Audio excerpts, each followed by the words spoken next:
Ceng, ceng, ceng, ceng, ceng. Hai para pendidik hebat.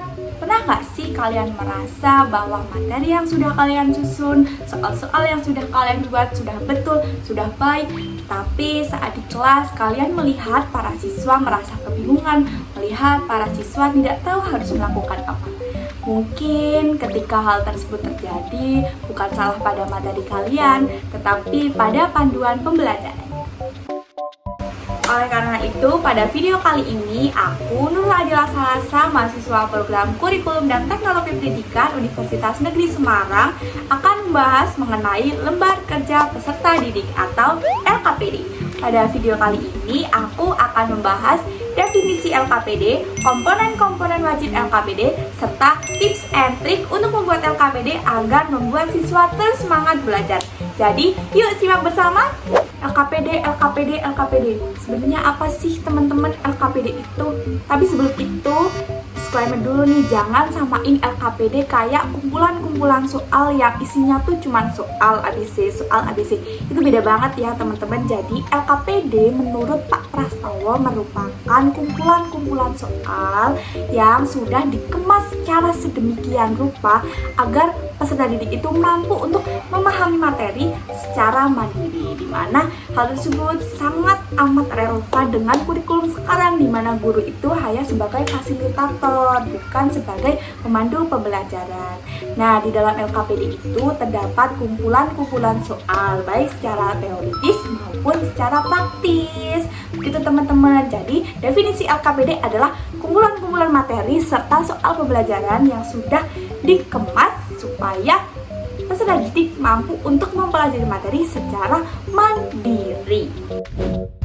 Nah, setelah tadi kan dibahas mengenai definisi LKPD yang dihususkan untuk agar peserta didik mampu memahami materi secara mandiri. Nah, sekarang aku bakal kasih tahu ke kalian mengenai komponen-komponen yang wajib yang harus ada di LKPD. Nah, apa aja itu? Yuk, simak bersama. Jadi, menurut Depdiknas pada tahun 2008, dalam panduannya disebutkan ada 6 komponen minimal yang harus ada dalam sebuah LKPD. Yang pertama, yaitu judul, di mana ini adalah identitas utama. Judul harus jelas dan mencerminkan materi pokok yang akan dipelajari agar siswa langsung paham apa fokus pembahasan materi tersebut. Yang kedua, petunjuk belajar. Hal ini berisi panduan teknis bagi peserta didik. Di sini, kamu dapat menjelaskan cara penggunaan LKPD, langkah awal yang harus dilakukan, serta aturan selama proses pembelajaran. Yang ketiga, kompetensi yang akan dicapai. Bagian ini berisi target atau tujuan pembelajaran. Fungsinya agar siswa tahu kemampuan apa yang harus mereka kuasai setelah selesai mengerjakan LKPD tersebut. Yang keempat, informasi pendukung. Informasi pendukung berisi ringkasan materi atau fakta-fakta tambahan. Hal ini penting sebagai bekal awal atau referensi bagi siswa sebelum mereka masuk ke tahap pengerjaan tugas. Yang kelima, tugas-tugas dan langkah kerja. Hal ini adalah bagian inti yang berisi instruksi-instruksi kegiatan selama pembelajaran. Isinya harus sistematis dan terstruktur agar bisa memandu siswa dalam memecahkan masalah atau melakukan penyelidikan. Yang terakhir yaitu ada penyelesaian. Bagian terakhir ini merupakan bagian yang berfungsi untuk menampung hasil dari kerja peserta didik. Penyelesaian bisa berupa kolom jawaban, format laporan singkat, atau ruang untuk menuliskan kesimpulan dari aktivitas yang sudah dilakukan. Nah, gimana nih teman-teman setelah tadi kalian menyimak, melihat komponen-komponen yang wajib ada di LKPD kalian? Sudah jelas bukan 6 komponen yang wajib ada di LKPD kalian? Selanjutnya, aku akan kasih 3 rahasia supaya LKPD kalian tidak membosankan, tidak membuat siswa-siswa kalian mengantuk. Apa aja itu? Yuk stay tune. Yang pertama, kalian dapat menggunakan visual yang relevan. Jangan biarkan LKPD kalian penuh rapat dan padat dengan teks-teks yang sangat membosankan itu. Tetapi kalian dapat menambahkan icon-icon, ilustrasi-ilustrasi, atau bahkan diagram untuk mempercantik LKPD kalian.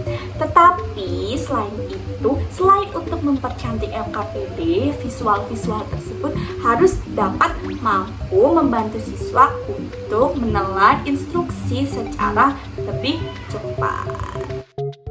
2. Fokus pada aktivitas yang nyata daripada pertanyaan. LKPD yang asik, LKPD yang keren lebih didominasi oleh instruksi secara langsung daripada pertanyaan. Sebagai contoh, sebutkan 3 cara menabung. Nah, kalian bisa mengganti instruksi tersebut dengan kalimat: sebutkan 3 barang yang ingin kalian beli. Kemudian hitung berapa lama kalian harus menabung. Nah, dengan pertanyaan atau instruksi tersebut, siswa bisa dapat langsung memikirkan pembelajaran tersebut dengan lebih nyata daripada pertanyaan yang teori. 3. Berikan ruang untuk berkreativitas. Jangan biarkan para siswa hanya berkutat pada kotak jawaban yang kaku, tetapi biarkan siswa untuk berkreasi, biarkan siswa untuk menggambarkan ide-ide mereka, biarkan siswa untuk membuat peta konsep mereka, atau bahkan jika LKPD berbentuk digital, biarkan siswa untuk mengupload foto-foto hasil dari karya mereka. Ingat bahwa LKPD itu merupakan gambar kerja berekspresi, bukan soal jawaban ujian yang kaku. Baik teman-teman, setelah tadi kita membahas tentang definisi LKPD, komponen-komponen wajib LKPD, dan sedikit tips and trik supaya LKPD kalian tidak membosankan. Mungkin cukup itu video dari aku, Nur Adila Salasa. Semoga bermanfaat. Bye-bye para pendidik hebat. Dah.